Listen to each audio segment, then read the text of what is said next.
On a bee suit in an unincorporated area in Vallejo. What is life? Wake up!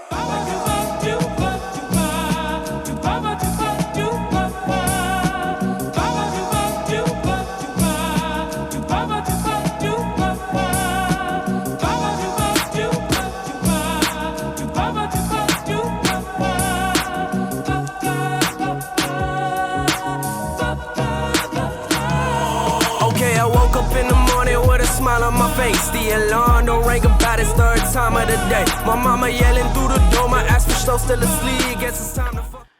Top of the morning. It's your girl podcast, Bri, and we are here for another episode of the Plug by Bri Show. I am so excited today. I'm out here in my bee suit. I'm here with Brother's Honey. We got suited up. He's gonna give me some behind the scenes on how he cultivates this farm. And we're gonna ask a couple questions and we are gonna keep rolling. Don't forget to subscribe, tune in, share, tell your mama, tell your daddy, tell your auntie, because I'm trying to get out the hood and it's expensive out here. So share the podcast, please. It's for Vallejo. Handy dandy face mask. So he's actually starting to smoke so that the bees don't get super agitated when we start, messing with them. So it'll help them kind of calm down a little bit, and then we can go in there, get some little footage. He can show us the process a little bit, and then we'll be out of here. Hopefully we can get out of here smooth. With no stings. With no stings. No stings involved. Oh my gosh. Be careful, please. That shit dripping. Okay, you guys. Come over here. Come over here. This is a really good idea until I got in here. So look, this is full of honey. Okay. All right. What you showing us? You gotta come look. I'm looking. He's smoking them out right now. These are where he keeps the bees. So this is right here, the third one right here. This is my super. So all of this is full of honey. Oh my God. When I'm pulling honey, and so right here, this right here is the queen excluder. This little gray bar. The queen can't go through there. So she can't go inside and lay eggs. So only thing coming inside this is just the bees that's gonna be able to lay the honey. So you ain't gotta worry about larvae being in your honey and none of that stuff.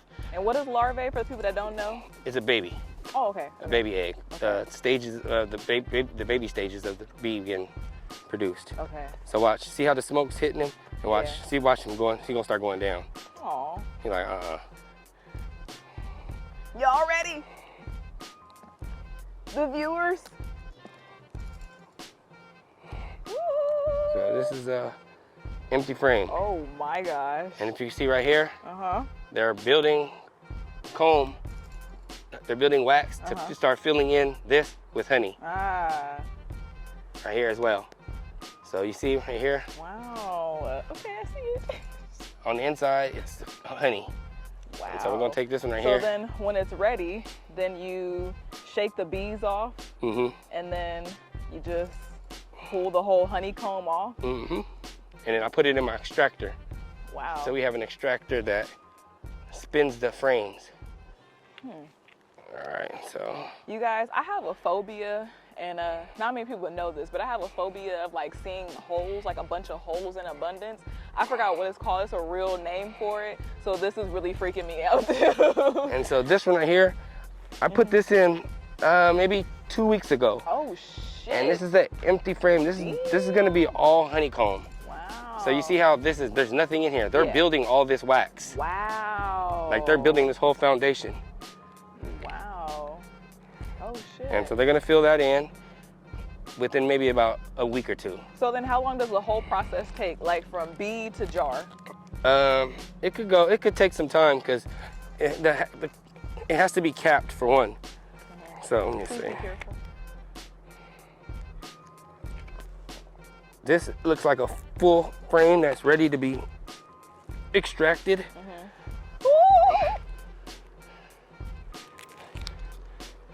So yeah, this is full. Now this is capped honey. Wow. Wow. Oh yeah. Oh yeah. Honey shop. and this is capped. So this frame is ready to go. Wow. I'm gonna pull this one out, and when are they not calm? Like, when would you be stung? Like, you can hear it. The buzz will sound a whole different buzz. oh, So this is so cool. Thank you so much. Plug by Bri exclusive. and this is my cap. This is what I use right here to cut the cap. This opens the cap. Cut the cap. Yeah, no Cut the cap, no cap. capping.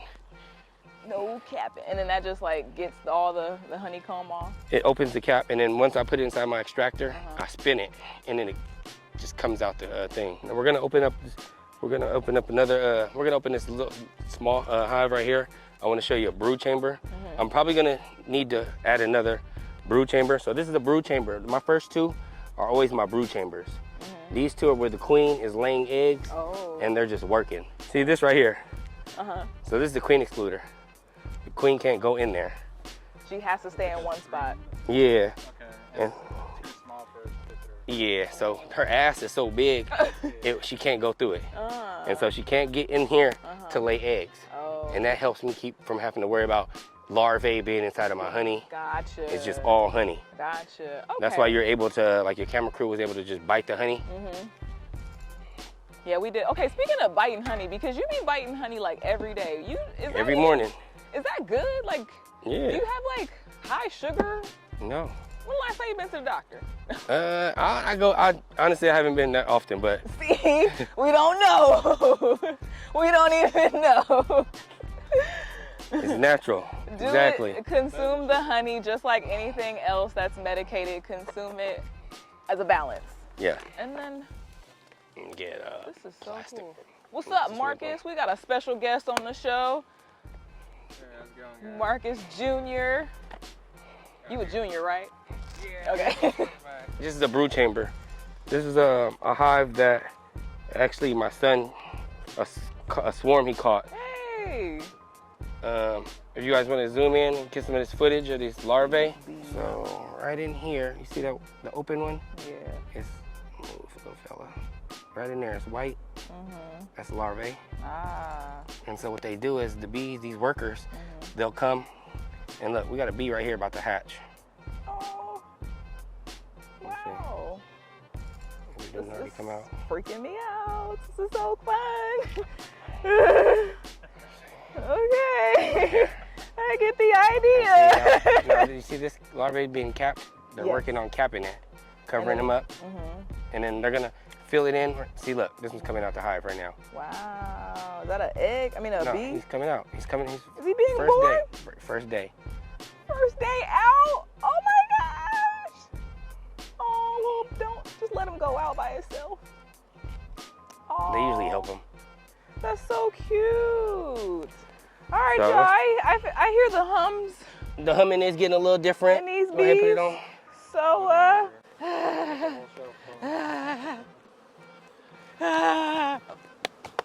all right, brothers, honey, I appreciate you being here. Thanks for having us. Thanks for having Yeah, us. this man has properties in Clear Lake. He has properties in Vallejo, all around California, and he's been able to cultivate such community and such kind of business, selling local honey.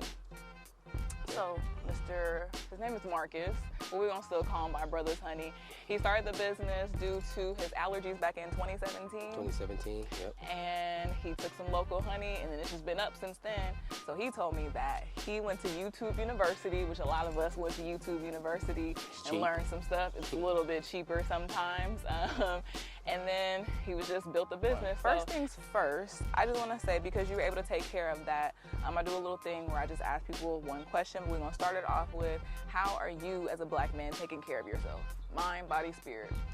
For one, just with these beekeeping, Yeah. they give off a energy, and it's a good energy, positive energy, and that's what helps, keeps me positive and just keeps my spirits lifted. I hear you. The energy when you say so, like when you're out there, because like I know when I'm doing stuff, like I get chills. That's how I know like I'm supposed to be doing it. When you're out here, do you feel like the vibration, like you get chills from like, damn, I really love doing this? Some days I do. Yeah. Some days I do. And what's like the most gratifying thing for you? Honestly, the customers.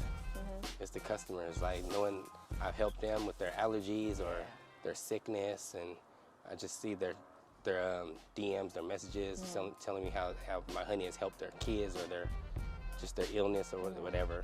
Those are the best things. I have my own testimony myself. I woke up like one day with allergies, I guess, and I was really struggling because that's not something I had ever experienced before. So I was like, where's brother's honey? So we met up and he gave me a little shot, and I ain't had allergies since. Like, I don't know what it was, but it's the honey. It's not there anymore. So, and then I just put it in my tea, and I'm happy that I've been able to support a local brand and then further, community, because that's what the show is all about. So I know that you've been featured like in the Black Farmers Index. You've been featured, Master P actually reviewed your honey. That was pretty cool. You've done things all around the lake. I've seen around the lake. So how does one get so connected? Like, I know it's like you can network and stuff, but like there's other things that you could possibly do. So how do you get connected? Our main thing was just being out there word of mouth. Word of mouth, being at every event, getting the brand out there. Social media, that's a big platform for us. Our Instagram, it had got hacked like a few weeks ago, but that was our main outlet. We get a lot of our venues from just social media. I know that you said, so you be at like the grocery outlet in Vallejo, and I was like, well, how are you able to just post up in their parking lot? And he was like, oh, I know the owner. So I was just like, well, how did you get connected with the owner? So can you kind of tell me about that process? I actually met the owners at there was a Vallejo chamber mixer. I went to the chamber mixer, met a few different business owners, and that's when I met Charles and Raj, and we built a relationship from there. How has been like the community, like in like the Black community, because this is something that I'm new to, and you're the first beekeeper that I know that I've met, and it's cool that you are of color. And so how has been that like community in other states, or like have you cultivated? So when I do network with a lot of other Black beekeepers on Instagram throughout different states. I haven't met a lot in California, but I do communicate with a lot like Detroit hives in Detroit. My brother out in Idaho, Hood Honey, Georgia. There's a few other states, Texas, Florida. It's just they're scattered out. Yeah. There's not many, but they're starting to be. They're building up more Black beekeepers. Have you experienced like any racism in the industry? I wouldn't say racism, but me being a beekeeper of color, they all automatically assume that I got something in my honey, like it's infused with either THC or alcohol or something else, like, but it's just raw honey. Yeah. You also have other products, your lip balm. I have a testimony of that. Great. I don't use anything else. I lost it a couple days ago, and then I found it yesterday. I was very, very excited. I'll make sure you get you some before you leave. Yes, and my aunt also enjoyed the Mother's Day box, so he has like Mother's Day boxes, has honey in there, got a candle in there, got you some lip balm in there. It had a nice mug, so I got some really good reviews back on that. So that's pretty cool that you're not limited to one thing. You talked about earlier that this is a family business. Who else is involved? Your son, correct? My son and my nephew. Do they like it? Yeah. Really? Yeah. What has it taught them? Because I know like when you start teaching kids something like a little bit earlier, it kind of teaches them like structure, discipline. More discipline, how to manage their money, because they got a budget. Yeah. Just coming outside, managing the time, because sometimes you have to come out here, because you see it gets hot with these suits on. Yeah. So we try to come out and do most of our beekeeping early mornings before the sun comes out. And it's just best like that sometimes. And they get to come out, it's like a work-life balance. They can go work hard and then go play all day. So we can come out here and do a couple hives. As long as they get that done, they got the rest of the day. They can go play PlayStation or go wherever they want to go. So you have a business. How has it affected you positively just as a person overall? Because I know like when I'm doing bad, my business is not doing good. So like, how has this made your life better? It's actually, it has its ups and downs. Being a business owner, you're not working a 9 to 5. You're working 24/7. Yeah. So that right there is kind of like, like I said, it has its ups and downs. So some days you just don't get to sleep for like 2 days. Or some days I'm running around different farms with these suits on, and I might not even have time to eat because I'm just trying to knock out all is what I have to get done before the sun goes down. Or like this has been a bad season because of the rain. So it was slow. My bees don't work in the rain. So we're just now getting back, picking things up now. Why don't they work in the rain? They can't They can't fly. Oh. I didn't know that. Did y'all know that, camera crew? That's so cool. I mean, wow. Okay, so then when do they thrive? Spring. Just spring. Spring, when the rain's just gone. Okay. And everything's ready to start being pollinated. Okay. So what is next for Brothers Honey? Like, what you got coming next? We're actually about to drop a lemonade. We're about to drop a lemonade. You heard it here first. Yes. So what can you tell the people, anybody who's looking to be an entrepreneur, who's looking to be a beekeeper, a future beekeeper, what is any advice you can give them? First, a beekeeper first. First, you gotta try. Just try? You gotta try first. You gotta get, okay, what's step one? Step one is getting some bees. Getting some bees, or you can come maybe work with a beekeeper. Work with the beekeeper, do like some internship, just learn some working with bees. Because like right now is a swarm season, so right now I'm catching swarms. I'm getting calls, like 2 or 3 calls a day to come remove swarms. So we also do swarm extractions. So I'll come out and come get the bees if you have bees on your property, and then I'll come put them right back on one of my properties, and they'll get back to work for us. And then you can get bees that way, or you could buy them from a beekeeper, or you can get from like a bee supply store. They sell a bag of bees. You can buy a bag of bees. We're gonna start rearing queen bees next year. Do you sell any bees? I do. We sell nukes. What's nukes? What is terminology? So a nucleus package is something like a small box. One of these small boxes right here have 5 frames in it. We'll go inside a hive shortly, but it'll have 5 frames in it, and then it'll have established queen. It'll have the colony ready to go, and then you just put it. You take a nuke, it'll have 5 frames. You take those 5 frames and you put them in an 8 frame or a 10 frame box, and then you add those extra empty frames, and the bees will get to work. Wow. And that'll be their new home. And you know, I've never understood like how they can cultivate in such small areas like that. Like they just make honey. Smart. Like, they are so smart. Really? Yes. I think I've heard the bees are really smart. They are very intelligent. Oh wow. Top of the morning, it's your girl podcast, Bri, and we just wrapped up Marcus, aka Brothers Honey. He was out here showing me the process. He almost showed me the queen bees. I didn't get stung. So this is a very good experience. I hope you guys learned a little bit about what he taught us. We got a guest appearance from little Marcus Jr. here. He showed up, wasn't even expecting that. So that was cool. Brothers Honey, aka Marcus, is there any lasting things you want to let us know? You want to promote? You want to tell us? I want to give you a shout out first of all for my Kaya clip. Always, always, always sponsored by Kaya Clips, Kaya Clips. Don't get burnt and protect them lips. So it's IRRAH2.com, or just hit me up for a custom. Sorry, go ahead. Just hit her up. Just hit me up for Yeah, so what I want to promote is our new Instagram page, Brothers Honey 707. Yeah, just look for us. We got a few things dropping. We got different flavors. Right now we got our orange blossom and our wildflower. And don't forget to get you some merch too. He got hats, lip balms, candles. He got bucket hats, trucker hats. What else you got? That was everything? We got shirts, hoodies. Shirts, hoodies. Pull up, y'all. Everything. All right, y'all. This has been a very, very fun episode of the Plug by Bri Show. Don't forget to subscribe. Tell your mama, tell your daddy, because I need some money, you know? And it's a cool podcast. So just share it, okay? Subscribe, and I'll catch y'all next time. Peace. Peace.